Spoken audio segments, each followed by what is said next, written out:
जय श्री महाकाल। दोस्तों, कैसे हैं आप लोग। आशा है आप लोग स्वस्थ होंगे, खुश होंगे और मस्त होंगे। क्या करना है आपको जिससे आपकी हर सपना पूरा हो, हर इच्छा पूरी हो। हर व्यक्ति चाहता है कि उसके जीवन में बहुत सारा धन हो, मान हो, सम्मान हो। तो आपको छोटे छोटे कुछ उपाय करने हैं जिससे आपकी हर इच्छा पूरी हो सकती है।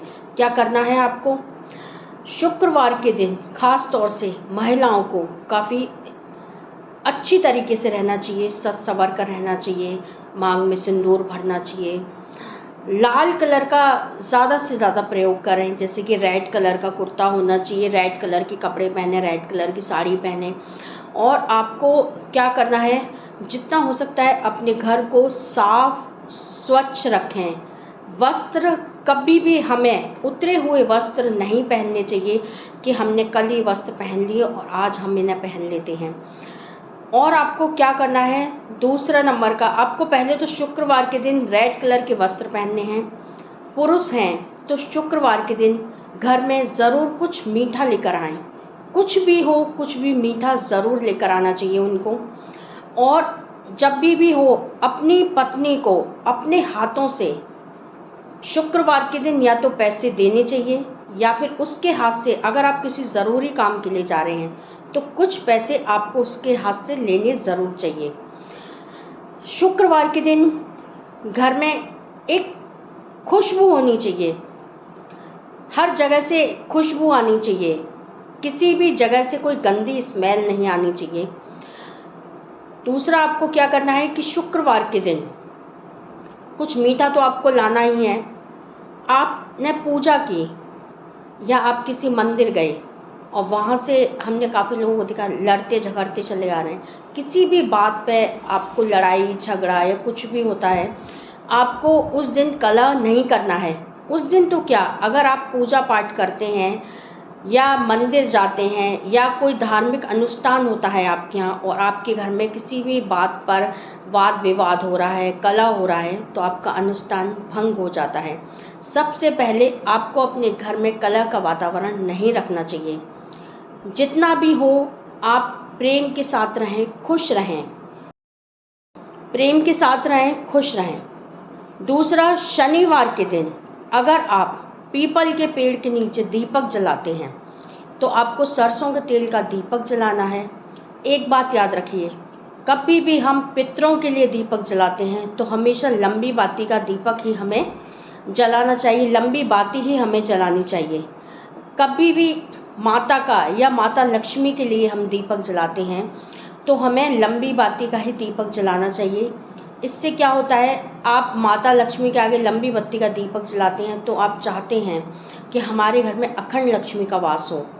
पितरों के लिए अगर आप दीपक जलाते हैं तो हमेशा लंबी बाती का ही प्रयोग किया जाता है। और पीपल के पेड़ के नीचे दीपक लगाएं तो हमेशा सरसों के तेल का ही हमें दीपक जलाना चाहिए, ना तिल के तेल का जलाना चाहिए, ना ही घी का जलाना चाहिए।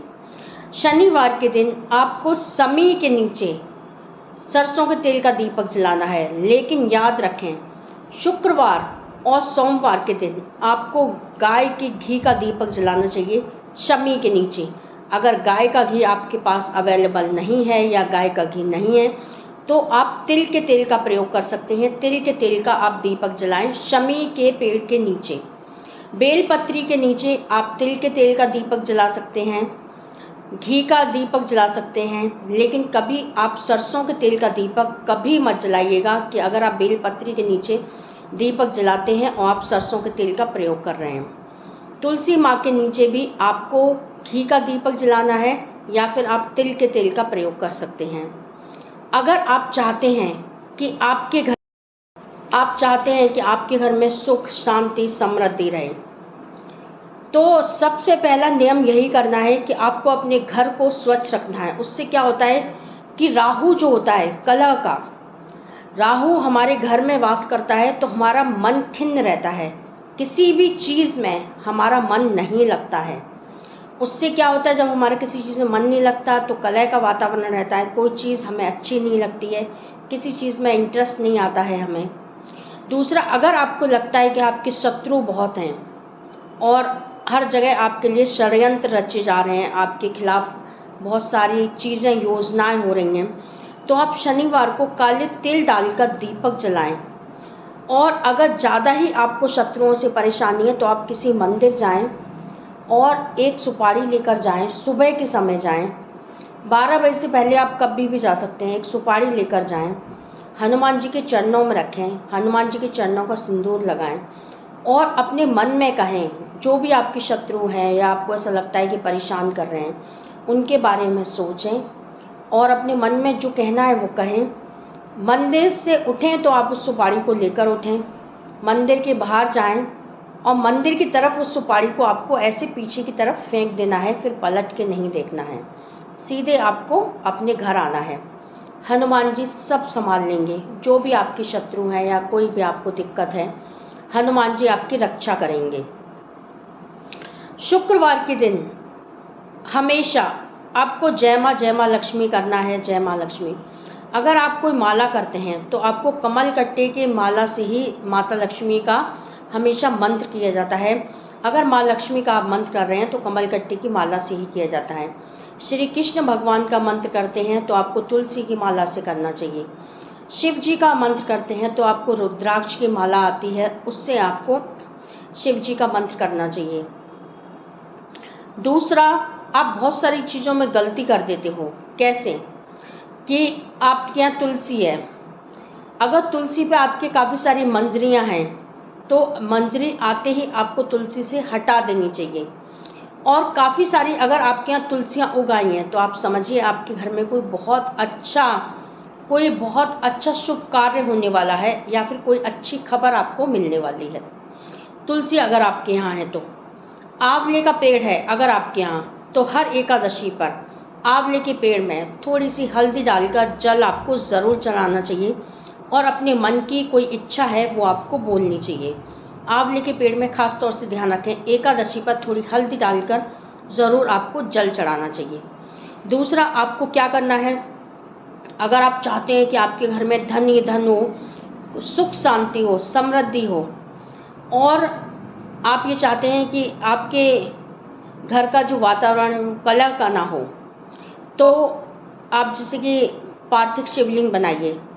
पार्थिव शिवलिंग में भी काफ़ी लोग गलती करते हैं। क्या करते हैं, किसी भी मिट्टी का प्रयोग करते हैं। नहीं, अगर आप कर सकते हैं शुद्ध मिट्टी लीजिए, एक गमले में रख लीजिए, आप डेली उसमें पार्थिव शिवलिंग बनाइए, शमी पत्र चढ़ाइए शहद लगाकर, आपको बेलपत्री चढ़ानी है, फिर आप जल डालिए तो वो पार्थिव शिवलिंग जो होगा वो उसी में मिल जाएगा।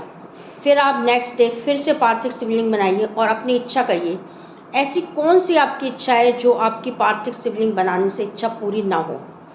आप पर बहुत कर्ज है, बहुत परेशान हो चुके हैं, कर्ज चुक नहीं रहा है, हर तरफ अंधकार छाया हुआ है, कहीं से आपको कोई रोशनी की किरण नज़र नहीं आ रही है, सब जगह से कह के देख लिया, मदद मांग के देख लिया, आपको कहीं मदद मांगने की ज़रूरत नहीं है। आपको सिर्फ एक कार्य करना है। जब आपने इतना सब्र किया, थोड़ा सब्र और करिए। या तो आपके घर में हो बेलपत्री का पेड़, अगर आपके घर में नहीं है, किसी मंदिर में है या कहीं सड़क पर लगा है या किसी पार्क में लगा है, कहीं भी अगर बेलपत्री का पेड़ लगा है तो आपको क्या करना है, सोमवार से स्टार्ट करना है।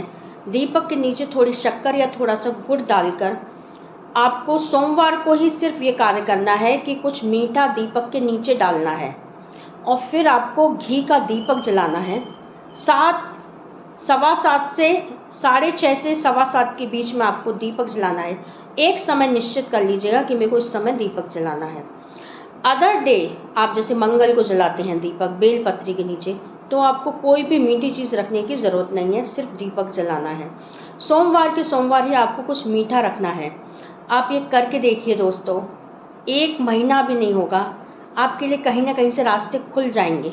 आपके जीवन में, आपके घर में बहुत सारी खुशियाँ आ जाएंगी।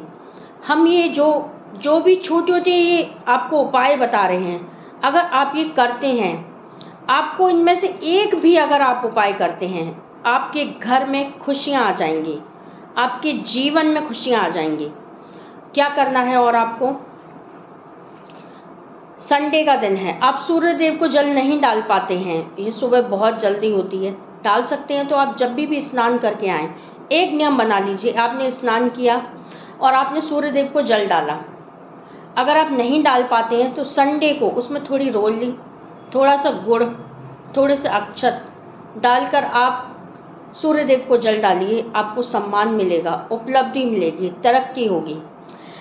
देखिए दोस्तों, आप चाहे कितनी भी मेहनत कर लीजिए, आप ये सोचते हैं कि हम मेहनत कर रहे हैं, लेकिन बिना भगवान के इशारे के, बिना भगवान के आशीर्वाद के किसी भी चीज़ में सफलता या पदोन्नति नहीं मिलती है। हर चीज़ में भगवान का कहीं ना कहीं कोई ना कोई संकेत होता ही है। कहते हैं ना, मन का ना हो तो बहुत अच्छा, मन जैसा हो तो भी बहुत अच्छा, उससे भी अगर कुछ भी ना हो तो आपके लिए सबसे अच्छा। तो दोस्तों, इन चीज़ों से आप जो भी छोटे छोटे उपाय करेंगे, आपको अगर फ़ायदा हो, बेनिफिट हो, तो हमें कमेंट्स करके ज़रूर बताइएगा, क्योंकि बहुत सारे उपाय, बहुत सारी चीज़ें जिनमें आपको कुछ भी खर्चा नहीं होना है, आपके जीवन को बदल देगा, आपके जीवन में खुशियाँ आ जाएंगी, आपके जीवन में बहार आ जाएंगी। अगर पति पत्नी में नहीं बनती है, बहुत ज़्यादा कलह रहता है, पति का माइंड बाहर बहुत अच्छा रहता है, घर में आते ही कलह का वातावरण हो जाता है, तो आपको क्या करना है, आप नमक डाल के अपने घर में पोछा लगवाइए। गौमूत्र आता है, पतंजलि का गौमूत्र आता है, बहुत से लोग उसे दवाई के सेवन की तरह पीते हैं। एक ढक्कन गौमूत्र डालकर भी आप पोछा लगवा सकते हैं, उससे वास्तु दोष भी हमारा ख़त्म होता है। हमारे घर में जो भी वास्तु दोष होते हैं वो भी हमारे वास्तु दोष ख़त्म होते हैं उससे। और अगर वो नहीं है आपके पास तो आप नमक डालकर पोछा लगवाइए, उससे आपके घर में जो भी नेगेटिव ऊर्जा होगी वो बाहर जाती है। कभी कभी ऐसा होता है ना कि हमें घर में आके बहुत सुकून मिलता है, कभी कभी घर में आके मन में काफ़ी हलचल सी रहती है, दिमाग स्थिर नहीं रहता। आपको नमक डाल के पोछा ज़रूर लगवाना चाहिए। गुरुवार को छोड़ दीजिए, सिर्फ गुरुवार को आपको नमक नहीं डालना है। दूसरा, अपने घर में, हर किसी के घर में तुलसी ज़रूर होनी चाहिए। अगर आपके घर में रामा तुलसी है तो आप श्यामा तुलसी भी ज़रूर लगाइए। श्री कृष्ण भगवान का वास होता है उसमें। श्यामा तुलसी रामा तुलसी के साथ में ज़रूर होनी चाहिए। अगर आप लगा सकते हैं, फ्लैट में रहते हैं, नहीं लगा सकते, तो आप समी का पौधा लगाइए, तुलसी लगाइए, लेकिन कुछ पौधे होने चाहिए, जैसे तुलसी है, उससे हमारे घर में बहुत सारी, इतनी सारी चीज़ें होती हैं कि आप अंदाज़ा भी नहीं लगा सकते। इससे हम आपको एक बताते हैं। किसी का सवाल आया था कि उन्हें सपने बहुत बुरे आते हैं, बहुत नेगेटिव सपने आते हैं, तो वो काफ़ी डर जाती हैं, फिर सोचती हैं कि इन सपनों का क्या अर्थ होगा, क्या मतलब होगा। तो दोस्तों, एक चीज़ याद रखिए, कभी भी आपको कितना भी बुरा सपना आए, कितना भी नेगेटिव सपना आए, आप सुबह उठें और तुलसी माँ के पास जाकर अपना सपना बोल दें, और सिर्फ आपको ये कहना है कि माँ अब तुम्हें देखना है। वो उस सपने को, अगर बहुत बेकार सपना भी होता है, उस सपने तक को काट देती हैं। तो दोस्तों, तुलसी माँ हमारे जीवन में कितना महत्व रखती हैं और हमारे घर में कितना महत्व रखती हैं, ये आप तुलसी रख कर देखिए। एक बात याद रखिएगा, अगर काफ़ी लोगों के यहाँ तुलसी नहीं लग पाती हैं तो आपके यहाँ पितृदोष है। जिनके यहाँ पितृदोष होता है उनके यहाँ तुलसी हमेशा लगते हुए भी सूख जाती हैं। दूसरा, अगर आप पूजा नहीं कर पाते हैं, कोई बात नहीं है, लेकिन भगवान को स्नान कराइए, स्वच्छ वस्त्र पहनाइए, और अगर आप एक दीपक तो जला सकते हैं, कोई मंत्र नहीं करते, कोई बात नहीं, लेकिन जितनी बार भी आप मन में ले सकते हैं, मन में आप स्वच्छ हैं कि नहीं हैं, तो इसीलिए हम नहीं कह रहे कि आपको ज़ोर ज़ोर से लेना है। मन में भगवान का आप नाम लीजिए, भगवान का स्मरण करिए। भगवान भाव के भूखे हैं, एक बार स्मरण करेंगे भगवान आपकी रक्षा ज़रूर करते हैं। तो छोटी छोटी चीज़ें हैं, आप इन छोटी छोटी चीज़ों को अपनाइए और देखिए, अगर आपको अपने जीवन में खुशियाँ चाहिए तो छोटी छोटी चीज़ों में से अगर आप एक चीज़ भी आजमाते हैं तो आपकी जीवन बदल जाएगा, जीवन की इच्छाएं पूरी होंगी, कितने कष्टों से मुक्ति मिलेगी। अगर आपको हमारा चैनल अच्छा लगे तो हमारे चैनल को सब्सक्राइब करिएगा, लाइक करिएगा और शेयर करिएगा। कमेंट करके अपने सवालों के जो आपको फ़ायदा हो तो हमें बताइएगा, नहीं हो तो बताइएगा। अच्छा लगे तो सब्सक्राइब करिएगा, नहीं अच्छा लगे तो लाइक कर दीजिएगा, नहीं भी अच्छा लगे तो आप शेयर कर दीजिएगा, तो भी ना अच्छा लगे तो आपको खुशी चाहिए तो देखते हैं आप हमारा एक न एक उपाय तो ज़रूर अपनाएंगे। तो दोस्तों इसी के साथ मैं आपसे विदा लेती हूँ। जय महाकाल।